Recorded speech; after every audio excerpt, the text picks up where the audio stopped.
The new top U.S. diplomat meets with Indo-Pacific allies aiming to counter China's military and economic ambitions in the region. Welcome to VOA Asia Weekly. I'm Chris Casquejo in Washington. That story is coming up, but first making headlines.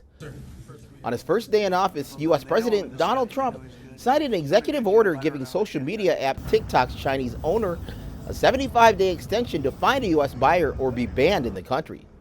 The site briefly went dark for its 170 million U.S. users last weekend. This after the U.S. Supreme Court upheld legislation requiring that TikTok's U.S. affiliate become an American company or be banned due to national security concerns.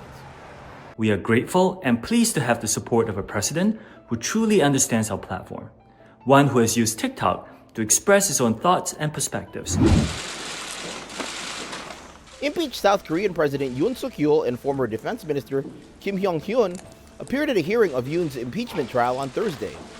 Yoon, impeached and suspended from power on December 14th, has been incarcerated since last week while investigators probe his December 3rd attempt to impose martial law.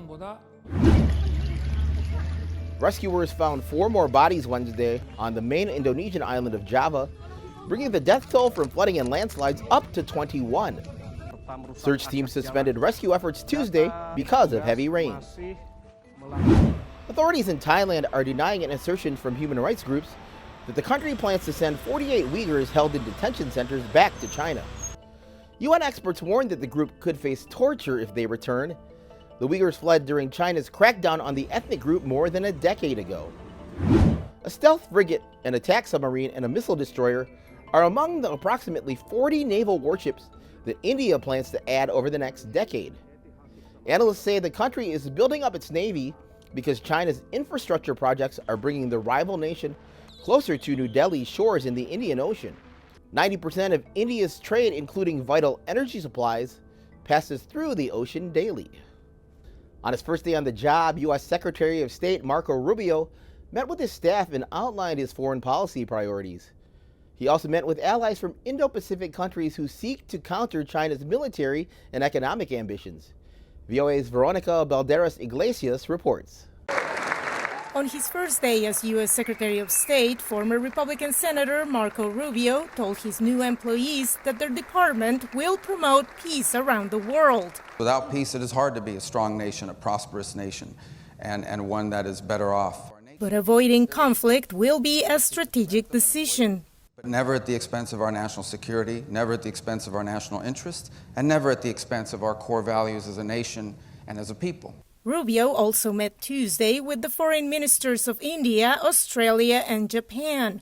The 4 countries formed the Quadrilateral Security Dialogue, or Quad, a bloc that aims to counter China's economic and military ambitions in the Indo-Pacific region.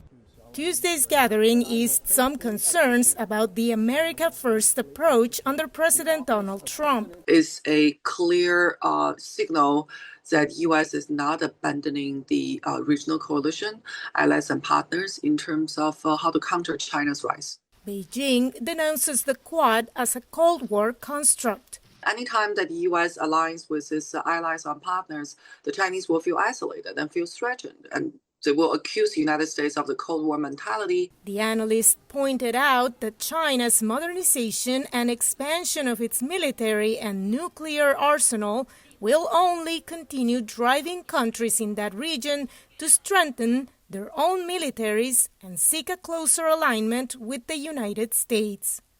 Veronica Balderas Iglesias, VOA News, Washington. Visit voanews.com for the most up-to-date stories. I'm Chris Casquejo. Finally, praying for better math skills in Japan.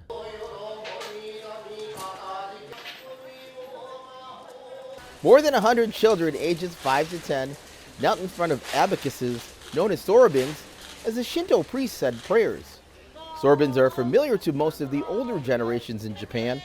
They were used for counting gains and losses in businesses before computers.